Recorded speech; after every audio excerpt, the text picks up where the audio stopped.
السلام علیکم ورحمۃ اللہ تعالی وبرکاتہ۔ مرکز اہل سنت جامعہ رضویہ منظر اسلام کے یوٹیوب چینل ہم سبق درس نظامی میں آپ کا خیر مقدم ہے۔ پیارے بچوں، جنہوں نے ہمارے چینل کو اب تک سبسکرائب نہیں کیا ہے وہ ضرور سبسکرائب کر لیں اور بیل آئیکن یعنی گھنٹی بھی بجا دیں تاکہ ہر ویڈیو کی نوٹیفیکیشن اطلاع آپ تک اپلوڈ کرتے ہی پہنچ جائے، اور اپنے دوستوں سے بھی شیئر کریں، اور بات پسند آئے تو لائک بھی کیا کریں، اور اپنے قلبی تاثرات کو کمنٹ کر کے بھی ضرور بتائیں۔ اب آپ کے سامنے جامعہ رضویہ منظر اسلام کے ایک اہم استاذ حضرت مولانا مفتی محمد ابراہیم صاحب قبلہ آپ کو نور الانوار کا درس دیں گے۔ آپ ان کے درس کو دھیان سے سنیں۔ بسم اللہ الرحمن الرحیم۔ وَأَمَّا الْبَاطِنُ فَإِنْ كَانَ لِنُقْصَانٍ فِي النَّاقِلِ فَهُوَ عَلَى مَا ذَكَرْنَا۔ دوسری تقسیم کا ذکر چل رہا ہے کہ دوسری تقسیم انقطاع کے بیان میں ہے، یعنی نبی اکرم صلی اللہ علیہ وسلم سے ہم تک حدیث کے عدم اتصال کے بارے میں۔ تو بتایا تھا کہ انقطاع کی دو قسمیں ہیں، انقطاع ظاہر اور باطن۔ پھر ظاہر کی چار صورتیں مصنف نے ما قبل میں ذکر فرمائیں جو آپ نے کل کے سبق میں پڑھی۔ اب یہاں سے دوسری صورت باطن کا ذکر فرماتے ہیں۔ فرمایا کہ اس کی دو قسمیں ہیں، دو قسمیں، بئی طور کہ اتصال اس میں ظاہر ہو لیکن خلل واقع ہو گیا ہو کسی دوسری وجہ سے، دوسری وجہ سے۔ اب دوسری وجہ سے خلل واقع ہو گیا ہو تو وہ دوسری وجہ ہے کیا؟ فرماتے ہیں وہ راوی کی شرطوں کا فوت ہونا۔ راوی کی شرطیں جو ما سبق میں آپ نے پڑھی، عقل، اسلام، ضبط اور عدالت کہ یہ جو چار شرطیں راوی کی پڑھی ہیں، اگر یہ شرط نہ پائی گئیں تو اس میں خلل واقع ہو جائے گا، یا وہ روایت اپنی اوپر کی دلیلوں کے مخالف ہو، اوپر کی دلیلوں کے مخالف ہو، روایت اوپر کی دلیلوں کے مخالف ہو، تو ایسی صورتوں میں اب وہ انقطاع باطن ہوگا۔ تو فرماتے ہیں اگر نقصان ناقل میں ہے تو وہ ایسا ہی ہے جیسے کہ ہم ذکر کر چکے ہیں کہ اگر نقصان ناقل کی جانب سے ہے، ناقل میں نقصان ہونے کا مراد یہ ہے کہ اس میں کوئی کمی پائی جا رہی ہے، مثلا جو مذکورہ شرطیں آپ نے پڑھی ان شرطوں میں سے کوئی شرط اس میں موجود نہیں ہے، تو ایسی صورت میں اس کا حکم وہی رہے گا جو ما قبل میں آپ پڑھ چکے ہیں، جہاں پر آپ نے پڑھا تھا کہ کافر کی خبر قبول نہیں کی جائے گی، فاسق کی خبر قبول نہیں کی جائے گی، معتوہ کی خبر قبول نہیں کی جائے گی۔ ایسے ہی جو انسان غافل رہتا ہو اور اس کی غفلت شدید ہو، اس کی خبر قبول نہیں کی جائے گی۔ تو ان تمام صورتوں میں جو آپ نے پڑھا تھا کہ خبر مقبول نہیں ہوگی، ایسے ہی اگر ناقل میں نقصان ہے تب بھی خبر کو قبول نہیں کیا جائے گا۔ فرماتے ہیں وَأَمَّا الْبَاطِنُ، اور رہا انقطاع باطن، فَنَوْعَانِ، تو اس کی دو قسمیں ہیں۔ فَبِأَنْ يَكُونَ الْاِتِّصَالُ فِيهِ ظاہر، بئی طور کہ اتصال اس میں ظاہر ہو، لیکن وقع الخلل بوجہ آخر، لیکن خلل واقع ہوا ہو دوسری وجہ سے، وَهُوَ فَقْدُ شَرَائِطِ الراوی، اور وہ راوی کی شرطوں کا فوت ہونا ہے، او مخالفته لدلیل فوقہ، یا اس کا اپنے اوپر کی دلیل کے مخالف ہونا ہے۔ فَإِنْ كَانَ لِنُقْصَانٍ فِي النَّاقِلِ، تو اگر ناقل میں نقصان ہو، فَهُوَ عَلَى مَا ذَكَرْنَا، تو وہ اسی پر ہے جو ہم ذکر کر چکے، من عدم قبول خبر الکافر والفاسق والصبی والمغفل، کافر، فاسق، بچے اور غافل انسان کی خبر کا قبول نہ ہونا، جو ذکر کر چکے ویسے اس کی خبر بھی قبول نہیں ہوگی۔ وَإِنْ كَانَ بِالْعَرْضِ، اور اگر اس میں خلل ہو عرض کی بنیاد پر، یعنی اگر اس روایت کو اس سے اوپر کی دلیلوں پر پیش کیا جائے تو وہ ان کے مخالف ہو، تو حدیث کو اس کے اوپر کی دلیلوں میں پیش کرنے پر اس میں خلل واقع ہو، بھئی تو کہ وہ حدیث کتاب اللہ کے مخالف ہو تب کیا ہوگا؟ فرماتے کتاب اللہ کے مخالف جیسے کہ اس کی مثال حدیث پاک ہے لا صلاۃ الا بفاتحۃ الکتاب، لا صلاۃ الا بفاتحۃ الکتاب، تو یہ خبر واحد آیت کریمہ کتاب اللہ فقرؤوا ما تیسر من القرآن کے مخالف ہے، کہ اس کا عموم تو اس بات کا تقاضا کرتا ہے کہ قرآن سے جہاں سے بھی میسر ہو، جو بھی یاد ہو اور جو آسان لگے اس سے تلاوت کر لو، نماز ہو جائے گی۔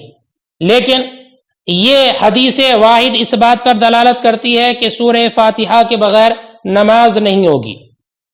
تو اب کیا کیا جائے، عمل کس طریقے پر کیا جائے؟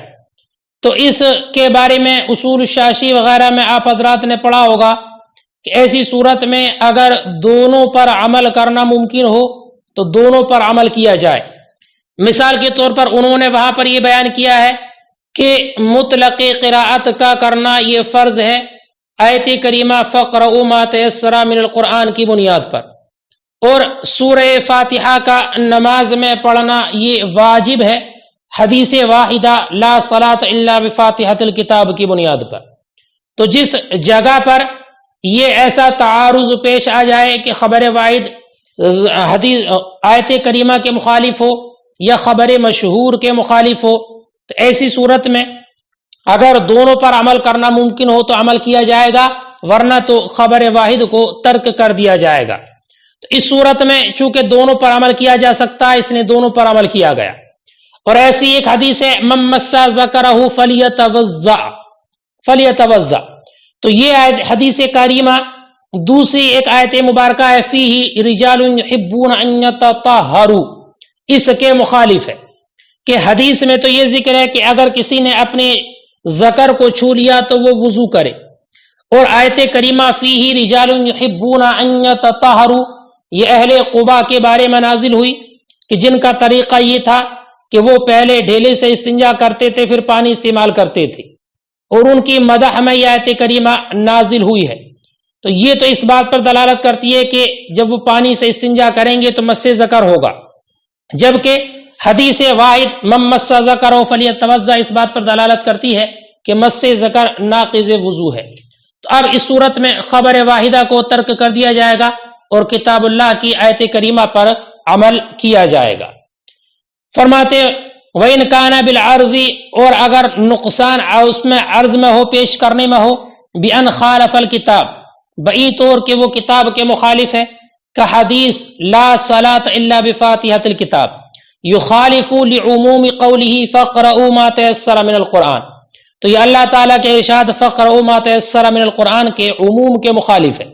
وَكَحَدِيثِ مَن مَّسَّ ذَكَرَ فَلْيَتَوَضَّأْ، اور جیسے کہ یہ حدیث پاک من مَّسَّ ذَكَرَهُ فَلْيَتَوَضَّأْ یخالف قوله تعالی، یہ اللہ تعالیٰ کے ارشاد فیہ رجال یحبون ان یتطہروا کے مخالف ہے، لأنہ فی مدح قوم یستنجون بالماء، اس لیے کہ یہ ایسی قوم کی مدح کے بارے میں ہے جو پانی سے استنجا کرتے تھے۔ وفیہ مس الذکر، اور اس میں مس ذکر ہے۔ اب السنت المعروفہ یا اب السنت المعروفہ، الکتابہ پر معطوف ہے، بیان خالف الکتابہ اب السنت المعروفہ، یا وہ حدیث واحد سنت معروفہ کے مخالف ہو، جیسے کہ ایک خبر واحد میں یہ ہے کہ نبی اکرم صلی اللہ علیہ وسلم نے ایک گواہ اور قسم کے ساتھ فیصلہ دے دیا، یعنی مدعی کے پاس دو گواہ موجود نہیں تھے تو آپ نے ایک گواہ اور مدعی کی قسم کے ساتھ فیصلہ دے دیا، جبکہ خبر مشہورہ میں یہ ہے کہ اللہ کے رسول نے ارشاد فرمایا البینۃ علی المدعی والیمین علی من انکر، تو یہ خبر واحد خبر مشہورہ کے مخالف ہے، اس لیے ترک کر دیا جائے گا۔ یا سنت معروفہ کے مخالف ہو کہ حدیث القضاء بشاہد و یمین، جیسے کہ ایک گواہ اور ایک قسم پر فیصلہ دینا، یخالف قولہ یہ مخالف ہے نبی اکرم کے ارشاد البینۃ علی المدعی والیمین علی من انکر وہو مشہور، اور یہ خبر مشہور ہے۔ اب الحادثۃ المشہورہ یا حادثۃ المشہورہ یا حادثہ مشہورہ کے مخالف ہو، یعنی کتاب کے مخالف ہو، سنت مشہورہ کے مخالف ہو، یا حادثہ مشہورہ کے مخالف ہو. جیسے کہ بسم اللہ کا نماز میں زور سے پڑھنا، اس کو روایت کیا حضرت ابو ہریرہ نے. تو ظاہر سی بات ہے کہ نماز کا حادثہ یہ معروف اور مشہور اور مستمر حادثہ ہے. ہزاروں لاکھوں لوگ اب تک اس میں حاضر ہوتے چلے آئے ہیں، اور سوائے ابو ہریرہ کے کسی نے تسمیہ کو نہیں سنا. یہ عجیب چیز ہے. تو یہ خبر واحد جو حضرت ابو ہریرہ کی یہ تسمیہ کے بارے میں حادثہ مشہورہ کے مخالف ہے. یا حادثہ مشہورہ کے مخالف ہو کہ حدیث الجہر بالتسمیہ فی الصلاۃ، جیسے کہ نماز میں زور سے بسم اللہ پڑھنے والی حدیث، الذی رواہ ابو ہریرہ، کہ جس کو ابو ہریرہ نے روایت کیا. فإن حادثۃ الصلاۃ، تو نماز کا حادثہ مشہور ہے، مستمر ہے. کان یحضرها الوف من الرجال، ہزاروں لوگ اس میں جمع ہوتے ہیں. ولم يسمع التسمیۃ الا ابو ہریرہ، اور تسمیہ کو ابو ہریرہ کے سوا کسی نے نہیں سنا. وہذا شیء عجیب، اور یہ عجیب چیز ہے. او اعرض عنہ الائمہ من الصدر الاول، یا صدر اول کے ائمہ نے اس سے اعراض کیا ہو. صدر اول سے مراد صدر صحابہ ہے، صحابہ اکرام کا زمانہ. تو صحابہ اکرام نے اس حدیث سے اعراض کیا ہو. مثلا صحابہ اکرام نے جب آپس میں گفتگو کرتے ہوں تو رائے اور قیاس پر عمل کرتے ہوں، اور اس حدیث کی جانب بالکل بھی انہوں نے التفات اور توجہ نہ کی ہو. تو اس حدیث کی طرف توجہ نہ دینا، التفات نہ کرنا، اس کے انقطاع کی دلیل ہے. اس لیے یہ حدیث اب حجت نہیں بنے گی. او اعرض عنہ الائمہ من الصدر الاول، یا صدر اول کے ائمہ نے اس سے اعراض کیا ہو. یعنی ان الصحابہ، یعنی صحابہ اکرام نے اذا تکلموا فیما بینہم بالرائے، جب انہوں نے گفتگو کی ہو آپس میں رائے سے، ولم یلتفتوا الی الحدیث، اور وہ متوجہ نہ ہوئے ہوں حدیث کی جانب، کان ذالک دلیل انقطاعہ، تو یہ التفات نہ کرنا اس حدیث کے انقطاع کی دلیل ہے. مثل ما روا، اس کی روایت وہ ہے، اس کی مثال وہ ہے جس کو روایت کیا ان الصحابۃ اختلفوا فیما بینہم فی وجوب الزکاۃ علی الصبی بالرائے، کہ صحابہ اکرام نے اختلاف کیا آپس میں اپنے درمیان بچے کے مال میں زکوٰۃ کے واجب ہونے کے بارے میں رائے سے. ولم یلتفتوا الی قول، اور التفات نہیں کیا اس قول کی جانب، ابتغوا فی مال الیتامى خیرا کی لا تأکلہ الصدقہ، کہ تم یتیموں کے مال میں بھلائی کو تلاش کرو. خیرن سے مراد تجارت ہے، تجارت کو تلاش کرو تاکہ تم صدقہ نہ کھاؤ، اور صدقہ سے مراد زکوٰۃ ہے. تو صحابہ اکرام آپس میں مختلف تھے بچے کے مال میں زکوٰۃ ہونے کے بارے میں، کہ بعض کا موقف یہ تھا کہ زکوٰۃ واجب ہے، اور بعض اس بات پر تھے کہ زکوٰۃ واجب نہیں ہے. تو رائے کے ذریعے اختلاف کیا، لیکن اس قول کی جانب کسی نے التفات نہیں کیا. تو اس قول کی جانب التفات نہ کرنا اس بات کی دلیل ہے کہ یہ دلیل صحیح نہیں ہے، یہ حدیث صحیح نہیں ہے. فعلم، تو جان لیا گیا، انہ غیر ثابت، کہ یہ حدیث ثابت نہیں ہے. او مؤول بتاویل، یہ تعویل سے مؤول ہے. ان المراد بالصدقہ النفقہ علیہ، کہ یہاں پر صدقہ سے مراد زکوٰۃ نہیں ہے بلکہ اس پر نفقہ ہے، اس پر خرچ کرنا ہے. جیسے کہ ایک حدیث میں نبی اکرم صلی اللہ علیہ وسلم نے ارشاد فرمایا، نفقۃ المرء علی نفسہ صدقہ، کہ انسان کا اپنے نفس پر خرچ کرنا بھی یہ صدقہ کرنا ہے. تو اس سے معلوم یہ تعویل اب ہو جائے گی کہ اب نفقہ سے مراد اس سے صدقہ سے مراد نفقہ ہوگا، خرچ وہ واجب صدقہ زکوٰۃ نہیں ہے.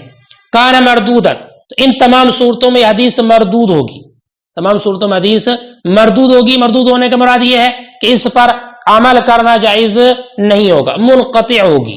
جواب ان، یہ ان کا جواب ہے، یعنی جو پیچھے آیا ہے کہ ان کان بالعرض، کہ اگر وہ اس کو پیش کرنے میں نقصان ہو کہ وہ کتاب اللہ کے مخالف ہے، یا سنت مشہورہ کے مخالف ہے، یا حادثہ مشہورہ کے مخالف ہے، یا صدر اول کے ائمہ نے اس سے اعراض کیا ہے، تو ان تمام صورتوں میں حدیث مردود ہوگی، غیر عمل کرنا جائز نہیں ہوگا، اور یہ منقطع ہوگی.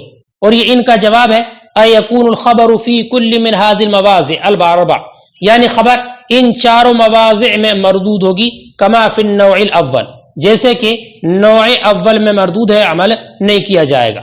نوع اول سے مراد یہ ہے کہ نقصان ناقل میں ہو، تو بتا دیا کہ اگر نقصان ناقل میں ہے تب بھی اس پر عمل نہیں کیا جائے گا. یہاں تک یہ دوسری تقسیم جو انقطاع کے بیان میں تھی اس کا بیان مکمل ہو.